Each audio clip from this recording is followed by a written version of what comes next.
হজ 4 লাখ, এখন কোনো 6-7 লাখ লাগে না, 6-7 লাখ লাগে এখন হজে। যাইনি তো বাংলাদেশ থেকে, জানি না, রেট অনেক বেশি মনে হয়, 6 লাখ মিনিমাম না। তারপরে ওরে ভাই হাজিদের এক আল্লাহ, এই দেশের মানুষের কি হবে আর মুক্তি নাই। মোয়াল্লেমদের সাথে কথা বললে বোঝা যায় হাজি সাহেবদের যে কি রিকোয়ারমেন্ট। খাইতে দিয়েছে লেট হয়েছে কেন, উঠতে লেট হয়েছে কেন, আগে নিয়ে যায় কেন, একটু দূরে রাখছে কেন, কত যে কমপ্লেন। হজ করতে যায় শুধু মোয়াল্লামরে গালাগালি করতে করতে হজ শেষ হয়ে যায়। ও আল্লাহ, আমি বলি যে হ্যাঁ কিছুদিন পর একটা সার্ভিস চালু করতে হবে যে आओ हमारे साथ मक्के में, तो क्या होंगे, हम क्या करेंगे, लोगों को रखेंगे, ऐसे अंगूर लेके खड़ा होंगे, तुम मक्के में जाओगे, ऐसे सोओगे और अंगूर खाओगे भाई, हम तुम्हारे लिए इतना कर देंगे और क्या, आओ हमारे साथ, पैसा कितना चाहिए, 12 लाख दे देना बस, 2 खादिम तुम्हारे आगे पीछे रहेंगे, तुम टॉयलेट पे जाओगे। अबे भाई और क्या बोलूँ यार, হাজি হয়ে গেছে এরকম বিলাসিতার জায়গা। ও আল্লাহ, আমি নিজে দেখছি যে হাজি গালাগালি করতেছে, আউযুবিল্লাহি মিনাশ শাইতানির রাজিম। আমি দেখছি হজ করে এসে এক ওয়াক্ত নামাজও পড়ে না। He don't know the basic. সে বেসিকই জানে না ইসলামের। কি জানে না? বেসিক জানে না ইসলামের। ওয়াল্লাহি এই বেসিক জানে না ইসলামের। হজ ফরজ কার উপরে বলতো?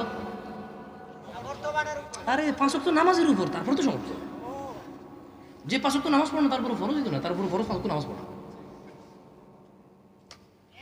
বুঝিতে পারিনি মনে হয়, মাথা মতো গরম হয়ে যাচ্ছে আসে ও।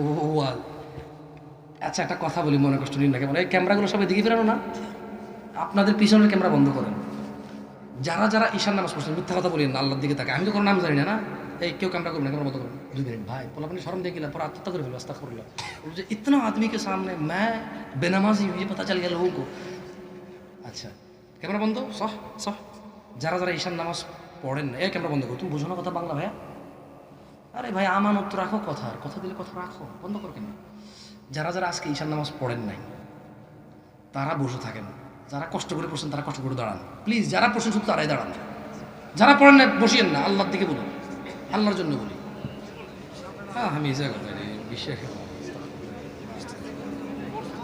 পড়ছে, এখানে পড়ছে না, মাশাআল্লাহ, বসেন বসেন। না এভাবে যাচাই হবে না, এটা বাংলাদেশ। আমি সরল সহজ মনে বলে দিছি, এরা তো বিশ্বাসঘাতক করলো কেউ কেউ। হ্যাঁ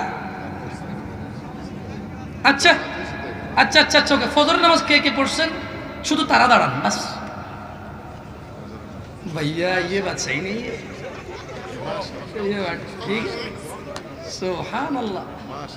আচ্ছা আচ্ছা বসেন, কষ্ট দিয়েছে, আচ্ছা বসেন।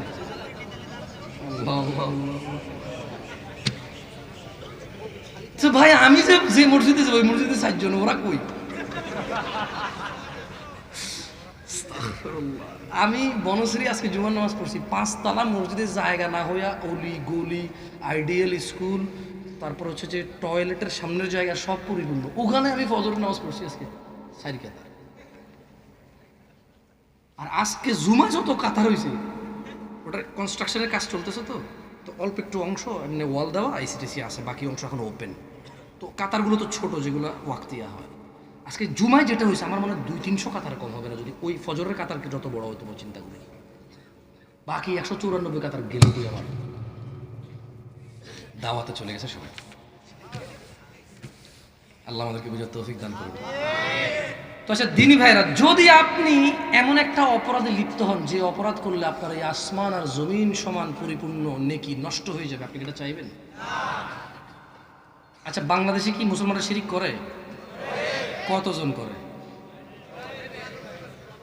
ওরে আল্লাহ, 99%। পরিসংখ্যান এটা করছে কি? হ্যাঁ এইটা কি বিশ্বাসযোগ্য? আমি কি আপনার সূত্র দিকে ইনশাল্লাহ নিউজ টিউজে করতে পারবো, বলতে পারবো?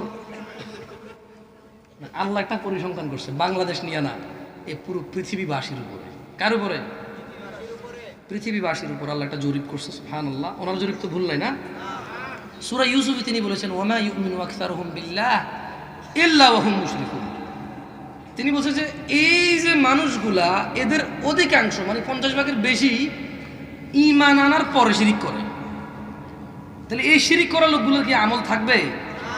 থাকবে না দিনী ভাইয়েরা।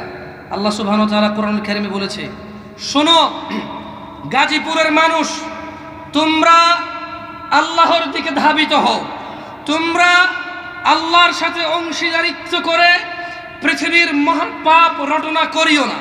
তিনি সুবহানাহু ওয়া তাআলা বলেছেন, ইন্নাল্লাহ, নিশ্চয়ই আল্লাহ, লা ইয়াগফির, ক্ষমা করবেন না, আন ইউশরিকা বিহি, যে উনার সাথে শিরিক করে, ওয়া ইয়াগফিরু মা দুনা যালিকা লিমান ইয়াশা, এই শিরিকের গুনাহ ব্যতীত উনার ইচ্ছা উনি যা খুশি তা ক্ষমা করে দেবেন।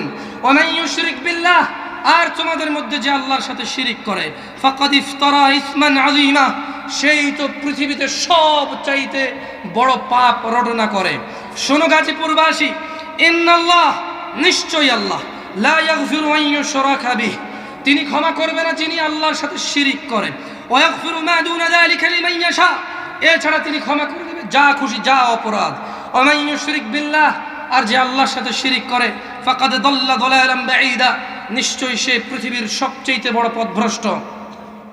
শোনো গাজীপুরবাসী, ইন্নাহু মান ইউশরিক বিল্লাহ, নিশ্চয়ই কেউ যদি আল্লাহর সাথে শিরিক করে, ফাকাদ হারামাল্লাহু আলাইহিল জান্নাহ, আল্লাহ তার জন্য জান্নাতকে চিরস্থায়ীভাবে নিষিদ্ধ করে। ওয়া মাওয়াহুন নার, তার থাকার জায়গা করে তিনি জাহান্নাম। ওয়া মা লিয-যালিমিনা মিন আনসার, আর জালেমদের জন্য কোনো সাহায্যকারী খুঁজে পাওয়া যাবে না। জালেমদের জন্য কোনো সাহায্যকারী নেই। এই পৃথিবীর সবচাইতে বড় জুলম, এই পৃথিবীর সবচাইতে বড় নিকৃষ্ট ঘৃণিত কাজ হচ্ছে আল্লাহর সাথে শিরিক করা। অথচ এই আমল, কোনটা যে শিরিক, কোনটা যে তাওহীদ, আমি আমাকে সহকারে বলি, আমি আমার পরিবারকে সহকারে বলি, 90 জনের বেশি আমরা জানি না তাওহীদ কি জিনিস।